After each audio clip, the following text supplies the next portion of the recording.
পূর্ণিমার কোটাল ও নিম্নচাপের জোড়াফলায় কপিলমুনি মন্দিরের সামনে নদী বাঁধে ভাঙন। আতঙ্কিত এলাকাবাসীরা। একটু একটু করে যেন কালের নিয়মে প্রাচীন দারোগা নগরীর মতন অবস্থা হতে চলেছে বর্তমানে দেশের অন্যতম তীর্থস্থান গঙ্গাসাগরের কপিলমুনি মন্দিরের। প্রশাসনের অবহেলায় ও সমুদ্রের গ্রাসে একটু একটু করে যেন গিলে খাচ্ছে গঙ্গাসাগর মন্দিরের নদী বাঁধকে। সমুদ্র যেন ধীরে ধীরে এগিয়ে এসে আগের 5টি মন্দিরের মতন এই মন্দিরটিকেও তার নিজের গভীর জলরাশির মধ্যে নিমজ্জিত করতে চাইছে। কার্যত অসহায় মানুষজন। নিম্নচাপ ও পূর্ণিমার জোড়াফলায় ইতিমধ্যেই গঙ্গাসাগরের কপিলমুনি মন্দিরের বিভিন্ন নদীবাঁধে ভাঙন দেখা দিয়েছে। ভেঙে গিয়েছে 1 নম্বর রাস্তা থেকে 5 নম্বর রাস্তা পর্যন্ত যাওয়ার যোগাযোগকারী রাস্তাটিও। উত্তাল হয়ে উঠেছে সমুদ্র, যেন সবকিছু নিমেষে শেষ করতে চাইছে বিশাল বিশাল জলরাশি। আছড়ে পড়ছে গঙ্গাসাগরের কপিলমুনি মন্দিরের সামনেই নদী বাঁধে। ইতিমধ্যেই পূর্ণিমার কোটাল ও নিম্নচাপের জোড়াফলার কারণে কার্যত রুদ্ররূপ ধারণ করেছে সমুদ্র। ব্লক প্রশাসনের পক্ষ থেকে সমুদ্র তীরবর্তী এলাকার মানুষজনদের নিরাপদে অন্যত্র সরে যাওয়ার জন্য মাইকিং চালানো হচ্ছে। এছাড়া গঙ্গাসাগরে কপিলমুনি মন্দিরের সামনে যে সকল অস্থায়ী দোকান রয়েছে সে সকল অস্থায়ী দোকানদারকেও অন্যত্র সরে যাওয়ার জন্য মাইকিং করা হচ্ছে ব্লক প্রশাসনের পক্ষ থেকে। সমুদ্রের এই তাণ্ডব লীলায় গঙ্গাসাগরের কপিলমুনি মন্দিরের সামনে সমুদ্রের তীরে থাকা বহু অস্থায়ী দোকান জলের তোরে ভেসে গিয়েছে।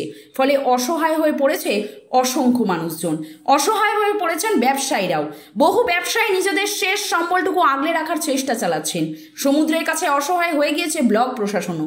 সমুদ্র যেন ক্রমশ রুদ্ররূপ ধারণ করে এগিয়ে আসছে কপিলমুনি মন্দিরের দিকে। এ বিষয়ে এক স্থানীয় ব্যবসায়ী ঠিক কি বললেন দেখুন।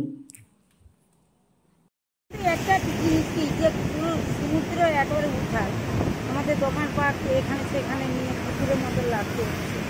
আমাদের সেরকম দোকানের জায়গা কিনিস না, তখন সাগর মাঠে এদিকে নিয়ে যেতে হচ্ছে সেদিকে নিয়ে যেতে হচ্ছে।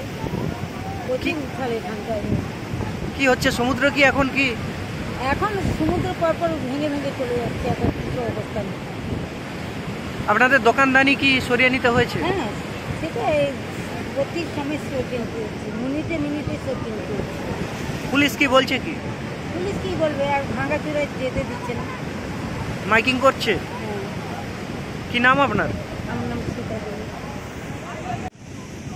মাইকিং করে কি জানাচ্ছেন? আমরা সাগর ব্লক প্রশাসনের পক্ষ থেকে মাইকিং করে জানাচ্ছি যে এখানে সমুদ্রে খুব জল বাড়া, তাই 1 নম্বর থেকে 5 নম্বর পর্যন্ত যে কানেক্টিং যে ঢালাই রাস্তা ছিল ওইটা ভেঙে পড়ে যাচ্ছে, এবং যে দোকানগুলো যে ছিল ওদের সরিয়ে নিতে বলছি, একটু দূরের দিকে গিয়ে বসতে বলছি যাতে নদীর ধারে ওরা না থাকে।